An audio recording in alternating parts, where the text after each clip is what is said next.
சரி இந்த வாட்டி ஏன் வந்தான் பொண்ணு கேட்டு? தீபக் ஆ, ஃபேமிலி கோயம்புத்தூர், ஆ. டெல்லி யூனிவர்சிட்டியில் மேத்ஸ் ப்ரொஃபஸராக வேலை ஓ, பார்க்குறாரு. நீங்க எம்பி முடிச்சிட்டு லெக்சரரு, அவர் ப்ரொஃபசர், காம்பினேஷன் தூக்கலா இருக்கே. சரி என்ன சொல்லி வேணாம்னு சொன்னேன்? அவன் அங்கிளா இருக்கான்டா, ஸ்மார்ட்டாக இருக்கார். தனி கொடுத்துட வேணாம்னு சொல்லிட்டான். அவருக்கு அது ஓகே தான். 1 லட்சம் மேல சம்பளம் இல்ல, 1,20,000 வாங்குறாரு. சொந்த வீடு இல்ல, 2 வீடு வச்சிருக்காரு. கார் இல்ல. ஆடி கார் இருக்கு. ஹே, என்னடி ரிஜெக்ட் பண்ண ரீசனே இல்லையா? என்ன சொல்லி ரிஜெக்ட் பண்ண? கரெக்ட்.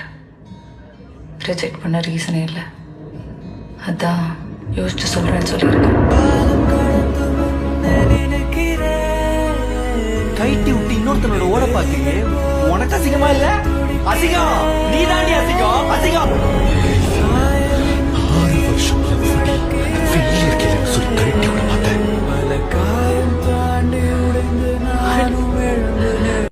சரி இந்த வாட்டி